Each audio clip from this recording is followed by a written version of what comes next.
Big బాస్లో ఒక Sunday funday episode చూస్తే ఎలాంటి ఫీలింగ్ వచ్చిందో అర్ధరాత్రి లేదంటే ఈరోజు ఎపిసోడ్ చూస్తే అలాంటి ఫీలింగ్ వచ్చింది. ఏముంది లోపల?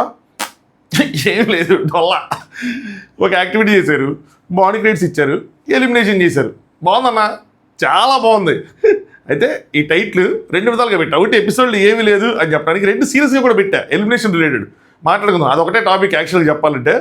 సో అసలు మీరు షాక్ అవుతారు అన్నమాట ఎపిసోడ్లు ఎంత చూసి. 20 మినిట్స్ కూడా కాదు, 15 మినిట్స్ మ్యాక్సిమం అవుటేద్దాం. Let's begin the show. Hi friends, నా పేరు ఆనంద్, వెల్కమ్ టు ఆఫీస్. వీళ్ళు ఒక తప్పు చేస్తారని అనిపిస్తుంది. అదేంటంటే, ఇప్పుడు నేను రివ్యూ ఇస్తాను, నేను ఎవరు కామెంట్ పెట్టాను, నీకు ఏమి రైట్ ఉంది అసలు, నీకు ఏం డిగ్రీ చేసావు అని రివ్యూలు ఇస్తావు అది అని చెప్పి. డిగ్రీ చేయాలా భయ్యా? రివ్యూ చేయాలంటే నా దగ్గర బీటెక్ ఎంటెక్ కొంత సరిపోద్దా? ఇది ఒక ఎక్స్పీరియన్స్ అంతే. మనం చూసి ఓకే ఇది బాగుంది ఇది బాగాలేదు అని చెప్పడం అంతే, అంతకుమించి దీనికి ఏమి ఉండదు. ఇది చాలా షోలు చూసాం కాబట్టి, చాలా ఫార్మాట్లని చూస్తాం కాబట్టి దాని ఎక్స్పీరియన్స్ ప్రకారం చేయడం. నిజంగా రివ్యూ చేయడానికి ఇలా డిగ్రీ ఉందని చేసేద్దాం.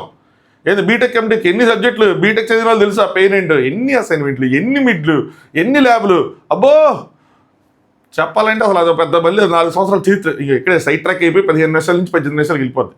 సరే, మ్యాటర్ నాకేమనిపిస్తుంది అంటే మన ఫీడ్బ్యాక్ ఇచ్చి వాళ్ళు తీసుకోరు, కానీ షూటింగ్ అయిపోయింది కాబట్టి ఈ బాండ్ క్రెడిట్స్ దగ్గరే ఈ డిస్కషన్ జరగటం, వాళ్ళోడు చెప్పడం వీళ్ళోడు చెప్పడం, ఎందుకు ఇన్ని పాయింట్లు ఇస్తున్నారు, ఏ విధంగా ఇవ్వాల్సి వస్తుంది, సో ఎక్కడ కట్టేని ఎక్కడ తగ్గినాయి, అదొక డీటెయిల్ డిస్కషన్లో వాళ్ళతో ఆర్గ్యుమెంట్ చేసి వాళ్ళ వాదనలు కూడా విన్న తర్వాత ముగ్గురు జడ్జెస్ చర్చించుకొని అప్పుడు మీకు ఇలా 30 ఇస్తున్నామో 25 ఇస్తున్నామో అలా చెప్తే, ఈవెన్ 2 రోజులుగా డివైడ్ చేసుకుని మధ్యలో ఒక్కొక్క జంటకి ఇలా చెప్పిన తర్వాత మధ్యలో ఒక యాక్టివిటీ, ఫన్ యాక్టివిటీ చేసుకుంటా అలా ప్లాన్ చేసుకుంటే ఎపిసోడ్ మజా వస్తుంది, కంటిన్యూషన్ ఉంటుంది.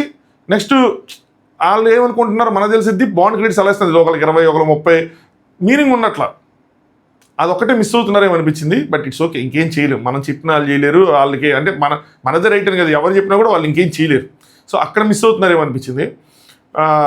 మాట్లాడదాం, ఇంకా ముందుకెళ్దాం. సో వీడియో లైక్ చేసి చూడండి, మీ ఒపీనియన్ మీకేమనిపించింది ఎపిసోడ్ అన్నది కింద కామెంట్ చేయండి. కొత్తగా చూసి వాళ్ళు సబ్స్క్రైబ్ చేసుకోండి. ఐ హోప్ మండే నుంచి ఇంకొంచెం బాగుంటుంది, బెటర్గా ఉంటుంది. వీక్ డేస్ బెటర్గా ఉంటున్నాయి ఇంకా చెప్పాలంటే. సో బెటర్గా ఉంటుంది అని అనుకుంటున్నాను. సో ఫస్ట్ వీళ్ళు ఒక యాక్టివిటీ చేయించారు, బాగుంది యాక్టివిటీ, నిజంగా బాగుంది. దాని గురించి మనం డీటెయిల్గా రివ్యూ చెప్పుకుంటే అప్పుడైతే 40-50 నిమిషాలు, కానీ అవసరంలా. నటరాజ్ మాస్టర్ గారు కొద్దిగా ఎమోషనల్గా సీరియస్గా చేశారు, మిగతా అందరూ కామెడీ చేశారు, ఎవరి టాలెంట్ వాళ్ళు చూపించారు, కామెడీ వచ్చింది. నోకరాజ్ కామెడీ బాగుంది, భాను బాగా చేశాడు. So Bhanu artist background Kapany కూడా బాగా చేశాడని చెప్పి అనిల్ మాస్టర్ గారు చెప్పారు. సో ఏదైనా ఎక్కడి నుంచి ఏదైనా టాలెంట్ బయటకు వచ్చి వాళ్ళకి ఏదైనా ఆపర్చునిటీస్ వస్తే మూవీస్లో ఇంకొంచెం బెటర్గా ఫీల్ అవుతారు వాళ్ళు కూడా, వాళ్ళకి ఇంట్రెస్ట్ ఉంటే అలాగే ఏదైనా చేస్తే బాగుంటుంది. సో ఇది ఒక యాక్టివిటీ చేశారు, బాగుంది. దీని తర్వాత బాండ్ క్రెడిట్స్ ఇచ్చారు. బాండ్ క్రెడిట్స్ ఎలా ఇచ్చారు? పుచ్చినమ్మ వాయను ఇచ్చినమ్మ వాయను పుచ్చుకున్నమ్మ వాయను అనటం తప్పితే రియల్ ఎక్స్ప్లెనేషన్, రియల్ రీజన్స్, ఎందుకు ఎలా డివైడ్ చేశారు, ఒక లైన్ చెప్పి వదిలేశారు తప్పితే ఏం లేదు. అదే డిసప్పాయింటింగ్ అనిపించింది. దీన్ని 2 రోజులు డివైడ్ చేసుకొని ముందు రోజు 4 తర్వాత రోజు 4 అలా పెట్టుకొని మధ్యలో యాక్టివిటీలు చేసుకుంటూ చేస్తే ఇంకా బెటర్ ఫీల్ వస్తుందేమో అని అనిపించింది నాకు. ఇది స్టార్టింగ్ నేను చెప్పిన పాయింట్ అది. సంధ్య అండ్ బ్రిట్టో గారికి ఆల్రెడీ 20 పాయింట్స్ ఉన్నాయి, ఇప్పుడు 25 పాయింట్స్ ఇచ్చారు, మొత్తం 45. ఈ ఏదైతే ఈ బాండింగ్ యాక్టివిటీ జరిగిందో వీక్ స్టార్టింగ్లో, దానికి నన్ను ఏమన్నారంటే 20 పాయింట్స్ దానికి డైరెక్ట్గా ఇచ్చేస్తాం, మిగతా 30 మీ గేమ్ మీ పర్ఫార్మెన్స్ ఆధారంగా ఇస్తూ ఉన్నారు. కానీ ఇప్పుడు మళ్ళీ దాన్ని జరిగింది ఒక యాక్టివిటీ కాబట్టి మళ్ళీ దాన్ని 10 తగ్గించామని చెప్పారు. సో 10 బాండింగ్ యాక్టివిటీలో 10 కదా, సో 10 తగ్గించాము, అది వాళ్ళు చేయలేరుగా 10 తగ్గించారు. మిగతా 25 పాయింట్స్ అంటే 40కి 25 పాయింట్స్ ఇచ్చాము మీ బాండింగ్కి కానీ లేదంటే మీ గేమ్కి కానీ దేనికైనా సరే అన్నట్టు చెప్తున్నారు. ఒకవేళ ఆ 10 బాండింగ్లో బాండింగ్ యాక్టివిటీలో వాళ్ళు కనుక గిఫ్ట్ ఐడెంటిఫై చేస్తుంటే 35 ఇచ్చేవాళ్ళం అన్నట్టు చెప్తున్నారు. ఎవరికైనా అర్థం కాకపోతే డీటెయిల్ చెప్తున్నారు. ఈ ఒక్క పాయింట్ ఎవరికైనా అర్థమై ఉండదు, కొంతమందికి ఎవరికైనా అర్థం కాకపోతే. నూకరాజు ఆసియాకి ఆల్రెడీ 40 పాయింట్లు ఉన్నాయి, వీళ్ళకి 30 పాయింట్లు, మొత్తం 70. సో వీళ్ళకి 30 ఎందుకు ఇచ్చారంటే ఆ 10 గెస్ చేస్తారు కాబట్టి దానికోసం 30 ఇచ్చారు. వాళ్ళు కూడా గెస్ చేయలేకపోతే వీళ్ళకి 20 వచ్చేవి. అంటే ఏంటి భయ్య, అవుట్ ఆఫ్ 40 వీళ్ళకి 20 వచ్చినాయి అంటే 40లో 50% 20 వచ్చినాయి వీళ్ళ గేమ్కి కానీ వీళ్ళ బాండింగ్ కానీ. 10కి 10 పడిపోయినాయి ఆ గెస్ చేసినందుకు. అలా జాను అండ్ భానుకి ఆల్రెడీ 30 ఉన్నాయి, ఇప్పుడు 20 యాడ్ చేశారు, 50. సో గేమ్కే 20 అంటే 40లో 20కి 20 వచ్చేసినాయి, 10 మిస్ అయినాయి. వీళ్ళు కూడా గెస్ చేస్తుంటే వీళ్ళకి 30 వచ్చి వీళ్ళు 60 ఉండేవి, అది వాళ్ళు చెప్తున్న meaning. Shiv and Priyanka 45, 35, so మొత్తం వచ్చేప్పటికి 80. వీళ్ళు కూడా అది గెస్ చేస్తుంటే బాండింగ్ యాక్టివిటీ గెస్ చేయాలి, గెస్ చేసి ఉంటే కనుక వీళ్ళకి 90 వచ్చేవి, 45 + 45 90 వచ్చేవి. సో వీళ్ళకి బాండింగ్కి కానీ వీళ్ళ గేమ్కి కానీ దేనికైనా సరే 40కి 35 పాయింట్స్ వీళ్ళు తెచ్చుకున్నారు. అది అంటే ఇంజరీ అయినా ఆటం కానీ ఏదైనా సరే అదనమాట. 40కి 35 వచ్చినాయి, 10 మిస్ అయిపోయినాయి straight away. Next Sid and Sonia వాళ్ళకి 40 + 30, సో వీళ్ళకి 10కి 10 పడినాయి, 40కి 20 పాయింట్స్ పడ్డాయి. వీళ్ళు గెస్ చేశారు నాకు గుర్తున్నంత వరకు అయితే. సో వీళ్ళకి 70 పాయింట్స్ వచ్చినాయి. నటరాజ్ మాస్టర్ గారు నీతు గారు 20 పాయింట్స్ వీళ్ళకి ఆల్రెడీ ఉన్నాయి, 20 పాయింట్స్ గేమ్కి ఇచ్చారు, 10 వీళ్ళు గెస్ చేయదు, మిస్ అయిపోయింది. సో వీళ్ళకి 40. మహేష్ అండ్ శాండ్రా గారికి గేమ్ మొత్తంలో 0, బాండింగ్లో యాక్టివిటీ బాండింగ్ యాక్టివిటీలో గెలిచారు కాబట్టి 10కి 10. మిగతా 40 పాయింట్స్లో వీళ్ళ గేమ్కి కానీ వీళ్ళ పర్ఫార్మెన్స్కి కానీ 10 పాయింట్లే వచ్చినాయి. సో వీళ్ళకి 20 పాయింట్స్, ఓవరాల్గా కూడా స్కోర్ 20. పవన్ గారు అండ్ అంజలి గారికి 25 వాళ్ళకి తెచ్చుకున్నవి. వీళ్ళ 40కి వీళ్ళకి 50 వచ్చినాయి. 10కి 10 మిస్ అయిపోయింది, 10కి 10 మిస్ అయిపోయినాయి. సో 40కి వీళ్ళకి 25 వచ్చినాయి. సో మొత్తం 15 వచ్చినాయి. సో మొత్తం 40 పాయింట్స్ వచ్చినాయి. కళ్యాణ్ అండ్ వాసంతి గారికి గేమ్లో 30 పాయింట్స్ ఉన్నాయి. వీళ్ళు ఆడిన గేమ్కి కానీ బాండింగ్ కానీ మొత్తం కలిపి 15 పాయింట్లు. సో మొత్తం ఓవరాల్గా 45 పాయింట్స్ అంతే. సో నెంబర్ 1 ప్లేస్లో ప్రియాంక అండ్ శివ్ ఉన్నారు విత్ 80 పాయింట్స్.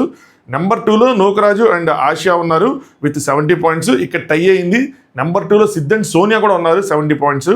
నెక్స్ట్ నెంబర్ 3లో జాను అండ్ భాను గారు ఉన్నారు, వాళ్ళకి 50 పాయింట్స్. నెక్స్ట్ నెంబర్ 4లో బ్రిట్టు అండ్ సంధ్య గారు ఉన్నారు 45 పాయింట్స్. మళ్ళీ నెంబర్ 4లో మళ్ళీ టై అయింది.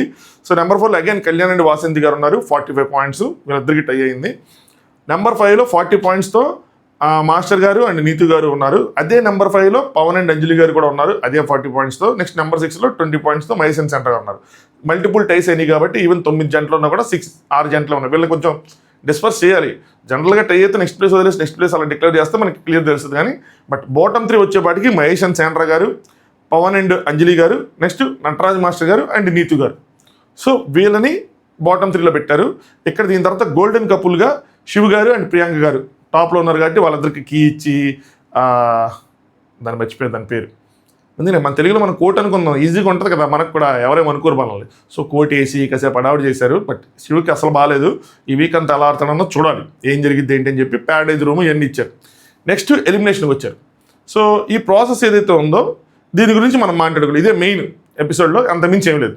అయితే ఇక్కడ పెద్ద ట్విస్ట్ ఇద్దామని చెప్పి అనిల్ గారు చెప్పారు. ఏంటి ఆ ట్విస్ట్ అంటే లాస్ట్ 3 పొజిషన్స్లో ఎవ్రీ టైం ఏంటంటే ఎవరు లాస్ట్ అని చెప్పి మనం డిసైడ్ చేస్తాం. అంటే 10th వదిలేసి 8th 9thలో 9th ఉన్నాయి కాబట్టి 9th వదిలేసి 7th 8thలో ఎవరు ఉండాలని మీరు అనుకుంటున్నారు అన్న వాళ్ళ పేర్లు రాస్తే, అంటే ఎలిమినేషన్లో ఎవరు ఉండాలనుకుంటే వాళ్ళు ఉంటారు, లేని వాళ్ళు బయటకు వచ్చేస్తారు. ఈసారి మారుద్దాం. ఎవరు ఉండకూడదు అనుకుంటున్నారు, ఎవరు హౌస్లో ఉండాలనుకుంటున్నారు, ఎవరు ఎలిమినేషన్లో ఉండకూడదు అనుకుంటున్నారు, ఎవరు deserving to stay in the house అది రాయండి అని చెప్పి. అంటే ఇప్పుడు మన బిగ్ బాస్లో మనం ఎలా ఓటేస్తాం, ఎవరు ఉండాలో వాళ్ళకి ఓటేస్తాం. అర్థమైందా? ఇంట్లో ఎవరు ఉండాలి అన్నదానికి ఓటేస్తాం, డైరెక్ట్గా ఎలిమినేషన్కి వెయ్యం. వీళ్ళు ఇప్పటివరకు ఎలిమినేషన్కి వేస్తున్నారు, ఇది రైట్ ప్రాసెస్. ఇప్పుడు దీని గురించి నేను కొంచెం మాట్లాడతాను చూడండి. వీళ్ళు చాలా బాగా ఇది ప్లాన్ చేశారు, దీనికి అప్రిషియేట్ చేయాలి. ఎందుకంటే మీరు గమనిస్తే ఫస్ట్ జడ్జెస్ చేతిలో ఇది పెట్టారు, బాండ్ క్రెడిట్స్ ఇస్తారు. బాండ్ క్రెడిట్స్లో జడ్జెస్ ఇచ్చే బాండ్ క్రెడిట్స్ వల్ల బాటమ్ 3 అనేది డిసైడ్ అవుతాయి. సో ఆ విధంగా జడ్జెస్కి ఒక ఇంపార్టెన్స్ అనేది షోలో ఉంది, హై ఇంపార్టెన్స్. నెక్స్ట్ బాటమ్ 3 వచ్చిన తర్వాత నెక్స్ట్ స్టెప్ ఎవరి చేతిలో పెట్టారంటే అక్కడ ఉన్న కంటెస్టెంట్స్ చేతిలో పెట్టారు. సో ఇక్కడ ఏం టెస్ట్ చేస్తారు, అలయన్సెస్ టెస్ట్ చేస్తారు. మనకి ఎలా అంటే ఫస్ట్ టైం జడ్జెస్ టెస్ట్ చేసేది మన గేమ్, మన బాండింగ్, ఇదంతా. ఒకవేళ మన గేమ్లో ఏదైనా పాయింట్స్ టాస్క్లు ఆడి పాయింట్స్ తెచ్చుకోకపోయినా జడ్జెస్ ఇచ్చే పాయింట్స్ ద్వారా మనకు కొంచెం సర్వైవ్ అయ్యే ఛాన్స్ ఉంటుంది. అది అయిపోయింది. నెక్స్ట్ మిగతా కంటెస్టెంట్స్ చేతిలో పెట్టారు. వాళ్ళతో ఏంటి మన అలయన్సెస్ ఎలా ఉన్నాయి, వాళ్ళతో మన బాండింగ్ ఎలా ఉంది, అందరితో మనం ఎలా ఉన్నాం, మన గేమ్ నాలుగు ఎలా చేస్తానని చెప్పి వాళ్ళకు ఒక ఇంపార్టెన్స్ ఇచ్చారు. సో బాటమ్ 3ని జడ్జెస్ డిసైడ్ చేస్తే బాటమ్ 2ని ఇక్కడ కంటెస్టెంట్స్ డిసైడ్ చేస్తారు. నెక్స్ట్ బాటమ్ 2లోకి వచ్చేసిన తర్వాత కూడా నెక్స్ట్ ఎవరి చేతిలో పెట్టారు అంటే ఆ కంటెస్టెంట్స్ చేతిలోనే పెట్టారు. సరేనా? సో మీరు అంటే ఇప్పుడు నీకు జడ్జెస్ అన్యాయం చేసినా, నీకు నీ తోటి కంటెస్టెంట్స్ అన్యాయం చేసినా, ఎవరు అన్యాయం చేసినా ఇప్పుడు నీ డెస్టినీ నీ చేతిలో ఉంది, నువ్వు ట్రై చేయి. సో దానికి అదృష్టం కూడా తోడవాలి. బట్ స్టిల్ ఏదో ఒక మరి 0 ఛాన్స్లా కాకుండా డైరెక్ట్గా జడ్జెస్ ఎలిమినేట్ చేసేయడం, మిగతా కంటెస్టెంట్స్ ఓట్ చేసి ఎలిమినేట్ చేసేయడం, ఆడియన్స్ ఎలిమినేట్ చేసుకోవడం కాకుండా వాళ్ళ చేతిలో పెట్టారు. పెడితే ఇప్పుడు వాళ్ళకు ఒక ఛాన్స్ ఉంది. ఈ ప్రాసెస్ ఏదైతే ఉందో ఇది బాగా డిఫైన్ చేశారు. ఎవరికైనా అర్థంగా చెప్తాం, బాగా డిఫైన్ చేశారు. అందరికి ఇంపార్టెన్స్ ఇచ్చుకుంటూ వచ్చారు. ప్రతి చోట ఎక్కడ చోట ఒక అడ్వాంటేజ్, ఒక డిసడ్వాంటేజ్ అయినా ఇంకో చోట అడ్వాంటేజ్ ఉండేలాగా నీట్గా ప్లాన్ చేశారు. దీని తర్వాత వీళ్ళు పెట్టిన టాస్క్ ఏంటంటే అంటే అదే అందరూ ఓట్లు వేశారు, అది మాట్లాడుకుందాం ఎవరు ఓట్లు వేశారు ఏంటని. బట్ లాస్ట్కి ఏదైతే టాస్క్ పెట్టారో నాకు అది డిసప్పాయింటింగ్, అంటే నాకు అది అర్థం కాల. టు బి ఫ్రాంక్ చెప్పాలంటే తెలియట్లా అది కరెక్టా రైటా రాంగా అని. అంటే ఎలిమినేషన్ మరి సింపుల్గా అయిపోయిందేమో అనిపించింది. బాగుందన్నా, చాలా బాగుందన్న అంటానికి ఇదే రీజన్. ప్రాసెస్ అంతా బాగుంది, బట్ సంథింగ్ ఇది మిస్సింగ్ అని ఫీలింగ్ వచ్చింది నాకు. అంటే మరి ఇక్కడ ఏం చేయాలి ఆలోచిస్తున్నా, ఏం చేయాలి మరి? ఫిజికల్ ఫైట్ పెడితే అది కరెక్ట్ కాదు. ఎందుకంటే ఫిజికల్గా ఒక జంట ఉంచాలా లేదా మ్యాట్ ఫర్ ఈచ్ అదర్ అనే షోలో మేడ్ ఫర్ ఈచ్ అదర్లా ఉండాలి అనుకుంటే ఫిజికల్ ఫైట్ పెట్టి వాళ్ళని డిసైడ్ చేయడం కరెక్టా కాదా అంటే కరెక్ట్ కాదేమో అనిపిస్తుంది. అలాంటప్పుడు వాళ్ళ మధ్యలో ఉన్న బాండింగ్, అండర్స్టాండింగ్, కమ్యూనికేషన్ ఇవే కదా టెస్ట్ చేయాలి, కంపాటబిలిటీలు ఇవే కదా టెస్ట్ చేయాలి. మరి అవి టెస్ట్ చేయాలంటే ఎలాంటి టాస్క్లు ఉంటాయి? మరి ఇదేమో చాలా సింపుల్గా అయిపోయింది, మరి తూచిగా అయిపోయిందేమో అన్న ఫీలింగ్ వస్తుంది. సో సంథింగ్ ఏదో మిస్సింగ్ అన్న ఫీలింగ్ వస్తుంది. ఆ సంథింగ్ ఏంటన్నది నాకు ఐడెంటిఫై అవ్వట్లా. సో మీకైతే చెప్పండి, మేబీ మన ఈ షో ముందుకెళ్ళే కొద్ది చూస్తున్న కొద్ది మనకి ఇంకా ఎక్కువ ఎక్స్పీరియన్స్ వస్తున్న కొద్ది ఇంకా మనం ఏమైనా బెటర్ మనకు అనిపించవచ్చు, మనం కూడా ఏమైనా సజెషన్స్ ఇవ్వచ్చేమో. కానీ ప్రెసెంట్ అయితే మాత్రం ప్రాసెస్ బాగుంది, బట్ ఏదో మిస్ అయింది అని అనిపించింది.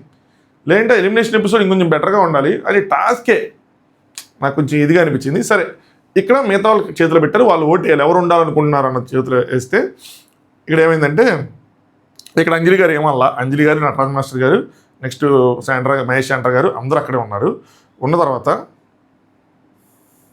మహేష్ గారు మేము వాళ్ళకి ఒక ఆపర్చునిటీ ఇచ్చారు మాట్లాడుకోమని.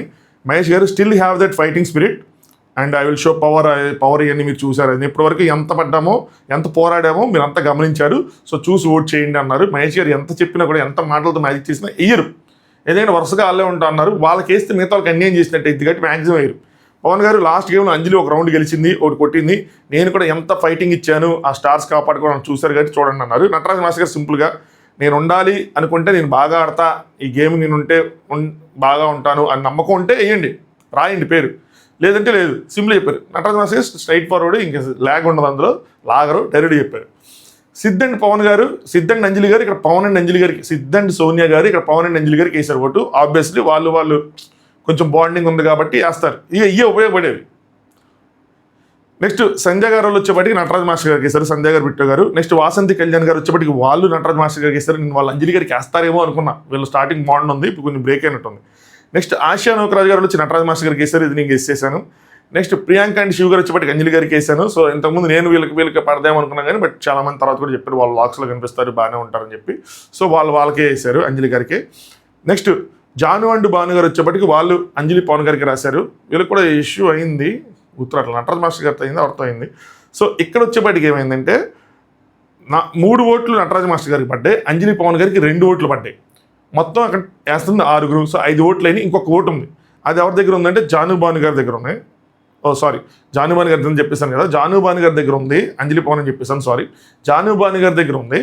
వాళ్ళు కనుక నటరాజ్ మాస్టర్ గారికి వేస్తే 4 ఓట్లతో నటరాజ్ మాస్టర్ గారు సేవ్ అవుతారు. వాళ్ళు కనుక అంజలి పవన్ గారికి వేస్తే 3-3తో టై అవుతుంది. ఇక్కడ జాను భాను గారికి ఎవరికి వేశారంటే నటరాజ్ మాస్టర్ గారికి వేశారు. సో 4 ఓట్లు నటరాజ్ గారికి వచ్చినాయి, 2 ఓట్లు అంజలి పవన్ గారికి వచ్చినాయి. ఆ విధంగా నటరాజ్ మాస్టర్ గారు వాళ్ళు సేవ్ అయ్యారు. సో నటరాజ్ మాస్టర్ సేవ్ అయితే థ్యాంక్ యూ చెప్పి ఆయన వెళ్ళిపోతుంటే రాధా గారు చెప్పారన్నమాట, ఒకేసారి అంటే అప్ అండ్ డౌన్స్ గేమ్లో సహజంగానే ఒకేసారి డౌన్ అవ్వకూడదు, చూసుకోండి అని చెప్పారు, అయిపోయింది. దాని తర్వాత శ్రీముఖి గారు వీళ్ళిద్దరి మధ్య ఫైనల్ బ్యాటిల్ జరగబోతుంది, ఎవరైతే ప్రూవ్ చేసుకుంటారో వాళ్ళే ఉంటారని చెప్పి శాంట్రా మహేష్ గారికి అంజలి పవన్ గారికి మధ్యలో ఫైనల్ బ్యాటిల్ అన్నట్టు. అంజలి గారు ఎమోషనల్ అయిపోయారు, ఏంటంటే బ్యాటిల్ వద్దు మేము వెళ్ళిపోతామని చెప్పి. ఫస్ట్ 3 ఉన్నప్పుడు ఆవిడకి అనిపించి ఉండొచ్చు కానీ అప్పుడు బయటకు రాలా ఎమోషను. ఎప్పుడైతే అక్కడ ఉన్న కంటెస్టెంట్స్ కూడా వాళ్ళకి సపోర్ట్ చేయలేదో ఆవిడకి అదొక ఇదిగా అనిపించింది. సరే నా తీసుకోలేకపోయారు, ఆ రిజెక్షన్ని యాక్సెప్ట్ చేయలేకపోయారు. ఆవిడ తప్పుబాట్లేవు, ఆ పొజిషన్లో ఉన్న వాళ్ళకి అర్థమవుతుంది మన ఇక్కడ నుంచొని రిజెక్షన్ యాక్సెప్ట్ చేయాలి, ఇంత అయ్యారు, ఇంత ఏజ్ వచ్చింది, ఇంత మెచ్యూరిటీ ఉందని చెప్పి సింపుల్ చెప్పాను. ఆ పొజిషన్లో ఉంటే వాళ్ళకి అర్థమైంది. ఎందుకంటే కొంత బాండింగ్ ఉంటుంది, వాళ్ళు ఎప్పుడైతే ఓటు వెళ్ళేదో బాధ అనిపిస్తుంది. మనం దూరం చేసిన మనకు ఆ బాండింగ్లో తెలియదు కాబట్టి మనకు ఓకే, రేపు ఎప్పుడో చెప్తారు ఆవిడ వీళ్ళు ఇస్తారు అనుకున్నాను, వాళ్ళు అయిపోతే బాధ వచ్చిందని ఏదో చెప్తారు, అప్పుడు మనకు అర్థమైద్ది అదేంటన్నది. సో అది కొంచెం కష్టం ఆ స్టేజ్ మీద ఉంచడం. సో ఆవిడ వెంటనే బ్యాట్లు వద్దు మేము వెళ్ళిపోతామని చెప్పి అంజలి గారు ఏడ్ చేశారు. చేసిన తర్వాత అంజలి గారు ఇక్కడ అంజలి గారు ఫైనల్ ఛాన్స్ ఉంది, last chance, go for it, అప్పుడే గివ్ అప్ చేయొద్దు, అది కరెక్ట్ కాదని చెప్పి ఆయన చెప్పారు. లయ గారు బాగా మాట్లాడారు. మా లయ గారు ఏంది ఈ మధ్య బాగా మాట్లాడుతుంది, ఒకసారి మనం ఏంది లయ గారు ఏం మాట్లాడలేదు అనుకున్నాం, అప్పటి నుంచి మనం తెగ మాట్లాడుతున్నారు. మీరు గేమ్ని సీరియస్గా తీసుకోవటం లేదు, లాస్ట్ మినిట్లో you have something in front of you, ఉంది ఒక ఛాన్స్ ఉంది, ఉన్నప్పుడు ఏంటి వాడుకోరు. ఇంతకుముందు కూడా మీరు ఎట్టాగే సాక్రిఫైజులు చేసి ఆ రూమ్లో ఎన్ని సాక్రిఫైజులు చేసి ఇచ్చేసినట్టుగా ఇప్పుడు కూడా అలా చేయకండి. సో రెండింటికి చాలా డిఫరెన్స్ ఉంది, మీరు ఇట్లా చేస్తున్నాడు మేమెందుకు మీకు పాయింట్స్ తగ్గించకూడదు, మీకు ఇప్పుడు అర్థమవుతుందా, సో అర్థం చేసుకోండి ఆనండి అని చెప్పి. మా 14 నిమిషాలకు వచ్చింది, ఒక 2 నిమిషాలు ఎడిట్ అయితే తిట్టుకోబాగండి. నెక్స్ట్ శ్రీముఖ్ గారు మీ బాండ్ బ్యాడ్ అని మేము చెప్పడం లేదు, ఈ పాయింట్ బాగా చెప్పారు శ్రీముఖ్ గారు, మీ బాండ్ బ్యాడ్ అని చెప్పడం లేదు, అలాగే చెప్పదలుచుకోలేదు కూడా. So just comparison to others, అది గేమ్ షో, ఒక కాంపిటీషన్ కాబట్టి ఇది జరుగుతుంది అంతే, దిస్ ఈజ్ హ్యాపెనింగ్, అంతేగాని మీరు బ్యాడ్ అనో మీ బాండ్ బ్యాడ్ అనో అసలు చెప్పాలనుకోవట్లేదు, చెప్పదలుచుకోవట్లేదు అన్నారు, చెప్పకూడదు కూడా, ఎవరికి ఆ రైట్ లేదు, ఎవరు అసలు అందులో ఇన్వాల్వ్ అవడానికి లేదు. లోపల 4 కానీ బయట మనం కానీ బాండింగ్ బాగాలేదు, బాగుంటే బాండింగ్ బాగుంది, బాగాలేకపోతే ఆ పాయింట్ వరకు ఇంకో ఇక్కడ ఈ బాండింగ్ మిస్ అయింది అనుకోవటం వేరు. కానీ అసలు వీళ్ళు ఎలా అసలు మనం పర్సనల్ లెవెల్కి వెళ్ళి అసలు మనం అంటానికి కూడా లేదు, జస్ట్ గేమ్ షో కంపారిజన్ జరుగుతుంది అంతే, అంతకుమించి అక్కడే లేదు. సో ఒక ప్రాసెస్ జరుగుతుంది కాబట్టి దానికి రెస్పెక్ట్ ఇచ్చి వీళ్ళు మూవ్ హెడ్ అని చెప్పి టాస్క్ పెట్టారు. ఫైనల్ బ్యాట్లు 2 బోర్డ్స్ ఏం లేదు, వైఫ్స్ వెనకాల నుంచొని ఒక 5 వస్తువులు అక్కడ వాళ్ళ మీద రాయాలన్నమాట. ఈ లవ్ మ్యాన్షన్లో మీ పార్ట్నర్కి నచ్చిన 5 థింగ్స్ సో పార్ట్నర్స్ రాస్తారు, వైఫ్స్ రాస్తారు, వాళ్ళకి నచ్చిన 5 థింగ్స్. హస్బెండ్ ఏం రాశారని చెప్పి గెస్ చేసి వెళ్ళి తీసుకురావాలి. సో తీసుకొచ్చిన క్రమంలో ఎవరైతే ఎక్కువ కరెక్ట్గా తీసుకొస్తారో వాళ్ళు గెలుస్తారు. ఒకవేళ టై అయింది అనుకోండి, అంటే ఇద్దరు 2 తీసుకొచ్చారు కరెక్ట్, 3 కరెక్ట్ తీసుకొచ్చారు, 5 కరెక్ట్ తీసుకొస్తే ఎవరైతే ముందు తెస్తారో వాళ్ళు గెలుస్తారు. ఆ అడ్వాంటేజ్ ఉంటుంది ముందు తెచ్చిన వాళ్ళకి. సో నేను వెళ్ళి అరగంట సేపు ఆలోచించుకొని వస్తాను అంటే మళ్ళీ ఇద్దరిది 2 అయితే కనుక అక్కడ కరెక్ట్గా తెచ్చుకొని ఓడిపోయినట్టు అవుతుంది. సో రాసిన తర్వాత మహేష్ గారు పవన్ గారు పరిగెత్తుకుంటూ వెళ్ళి తీసుకొని వచ్చారు. తెచ్చిన తర్వాత శ్రీముఖ్ గారు మహేష్ గారు ఫస్ట్ పవన్ గారు తీసుకొచ్చి ఇచ్చారు. శ్రీముఖ్ గారు మహేష్ గారికి ఐ హోప్ 5 తెస్తున్నావు అని చెప్పి అన్నారు. కానీ అక్కడ 5 ఉన్నాయి. మరి ఒకటి మధ్యలో డ్రాప్ చేస్తాడా, ఎక్కువ తెచ్చి డ్రాప్ చేస్తాడని తెలియదు, కానీ 5 అయితే తీసుకొచ్చాడు. శాండ్రా గారి ఫస్ట్ అనమాట లిప్ బామ్, అక్కడ లిప్స్టిక్ తెచ్చాడు.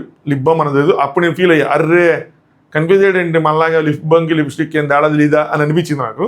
స్పెక్స్ అది పోయింది. దాని తర్వాత పర్ఫ్యూమ్ తెచ్చాడు. దాని తర్వాత క్రీమ్, నో క్రీమ్, ఏదో క్రీమ్ అని రాశారు, క్రీమ్ ఏం తీసుకురాలేదు. బట్ లిప్స్టిక్ అనగానే మ్యాచ్ అయింది. అట్లీస్ట్ లిప్స్టిక్ మ్యాచ్ అయింది. అది వేస్ట్ అయిపోలేదు. అది కనుక ఇదే ఉంటే కనుక మిస్ఫైర్ అయ్యేది అనుకున్నా. సో 2 ఐటమ్స్ మహేష్ గారు శాండ్రా గారికి సంబంధించిన 2 ఐటమ్స్ తెచ్చారు. అంజలి గారికి వచ్చేప్పటికి ఐ షాడో తెచ్చారు, ఉంది. లిప్ బామ్ ఉంది, 2 వచ్చినాయి. నెక్స్ట్ పౌడర్, నాకేం కనిపించట్లేదు పౌడర్. శ్రీముఖ్ గారు కానీ అంజలి గారు బ్లాక్ దోపించు, బ్లాక్ మళ్ళీ అంటారు. అది కాన్ఫిడెన్స్ ఆడికి వచ్చేసింది. మామిడి తెచ్చాడు అన్నట్టు. సో అందులో పౌడర్ ఉంది, కాంపాక్ట్ పౌడర్ ఏదో ఓపెన్ చేయగానే ఉంది. సో ఇయర్ రింగ్స్ లేవు, షూస్ రాశారు, అవి కూడా లేవు. మొత్తం 3 ఐటమ్స్. వీళ్ళు 2 ఉన్నాయి, వాళ్ళవి 3 ఉన్నాయి. సో టై కూడా అవ్వలేదు. 2 ఉన్నప్పుడు టై అయినా కూడా స్టిల్ వాళ్ళు గెలిచినట్టే, ఎందుకంటే ముందు తీసుకొచ్చింది పవన్ గారు కాబట్టి. 3 తెచ్చారు కాబట్టి ఇంకా వీళ్ళు గెలిచేశారు. సో అందరూ అక్కడ ఉన్న చప్పట్లు కొట్టారు.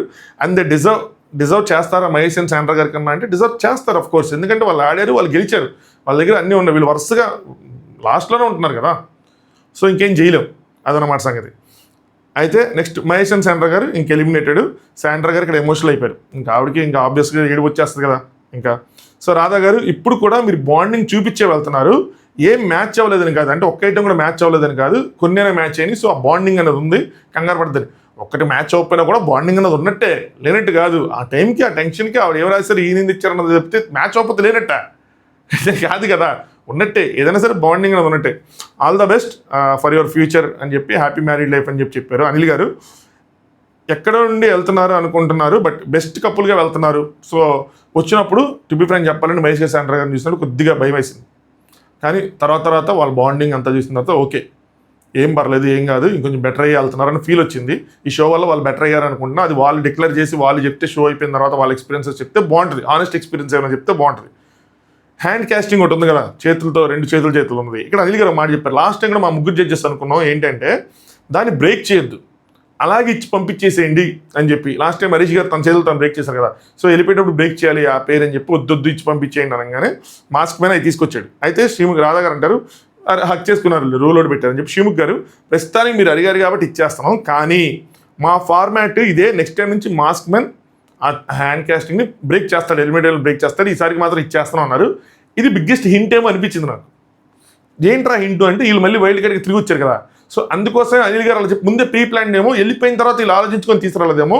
ఎలిమినేషన్ అప్పుడే వీళ్ళకి సరిగ్గా ఛాన్సెస్ రాలేదు కాబట్టి వీళ్ళు ఒకవేళ ఎలిమినేట్ అయినా వీళ్ళు వైల్డ్ కార్డ్గా మళ్ళీ తీసుకొద్దాం, మోర్ పవర్, ఇంకొంచెం బలంతో మళ్ళీ వచ్చి మళ్ళీ ఆడతారు, మళ్ళీ ఉంటారని చెప్పి అందుకోసమే అని అనుకుంటాను నేను. అదే హింట్ ఇచ్చారని చెప్పి క్వశ్చన్ మార్క్ పెట్టాను చూస్తారా, అదే అనుకుంటున్నాను నేను. సో లేదంటే బ్రేక్ చేసేవాళ్ళు, వాళ్ళు ఒప్పుకోవటం, వీళ్ళు అడగటం, వాళ్ళు ఒప్పుకోవటం. సో అక్కడే డిసైడ్ అయ్యారేమో. ఎలిమినేషన్ అయిపోయిన తర్వాత వైల్డ్ కార్డ్ కోసం ఆలోచించాలి. ఎలిమినేషన్ ముందు వీళ్ళు గెస్ట్ చేశారు, ఒకవేళ మహేష్ అండ్ శాండ్రా గారు వెళ్తే కనుక మళ్ళీ తీసుకొద్దాం అని అనుకుని ఉంటారు అనుకుంటున్నా. సో చేతుల మీద మాస్క్ మ్యాన్ పాల్పడతాడన్నారు, వాళ్ళకి మాత్రం వాళ్ళు ఇచ్చేశారు. ఇక్కడ మహేష్ గారు థ్యాంక్ యూ సో మచ్ అందరికీ ఫర్ ఆల్ యువర్ సపోర్ట్ అంటే. శాండ్రా గారు thanks, made for each other టీమ్కి థ్యాంక్స్ చెప్పారు. ఎందుకంటే ఆవిడ చాలా ఇంట్రోవర్ట్ అంట, పెద్దగా మాట్లాడరంట. బట్ ఇక్కడ నేను చాలా ఫైట్ చేశాను, I'm proud of my self అని చెప్పుకున్నారు. అది ఏదైనా మనం నేర్చుకుంటే చాలు. అలాగే మహేష్ గారు కూడా చాలా ఫైట్ చేశారు, ప్రౌడ్ ఆఫ్ హిమ్ అని చెప్పి ఆయన కోసం కూడా చెప్పారు. కింద కామెంట్ వస్తుంది, 15 నిమిషాలు అన్నావు 20 నిమిషాలు వేసావుగా అని చెప్పి. ఏం చేస్తాం, సమ్టైమ్స్ ఐ క్యారీడ్ అవే ఏంటో ఇంగ్లీష్, అదనమాట సంగతి. సో వైల్డ్ కార్డ్గా మళ్ళీ తిరిగి వస్తారు. ఇదే ఎపిసోడ్, అంతకుమించి ఏం లేదు. వాళ్ళ పర్ఫార్మెన్సెస్ ఏంటి నేను చెప్పానంటే అప్పుడు 40-50 నిమిషాలు అవుతుంది, వేస్ట్ అది అవసరం లేదు కూడా ఎవరికి, నాకు అవసరం లేదు, మీకు అవసరం లేదు, జస్ట్ నార్మల్ పర్ఫార్మెన్సెస్ అంతే. చలో వీడియో లైక్ చేయకపోతే లైక్ చేయండి, ఛానల్ సబ్స్క్రైబ్ చేసుకోండి. ఈరోజు ఏం జరిగితే అది నైట్ అయిపోగానే ఎపిసోడ్ రివ్యూ వచ్చేస్తుంది. సో నోటిఫికేషన్ ఆన్ చేసి ఉంచుకోండి, సబ్స్క్రైబ్ చేసుకొని. Thanks for watching top news.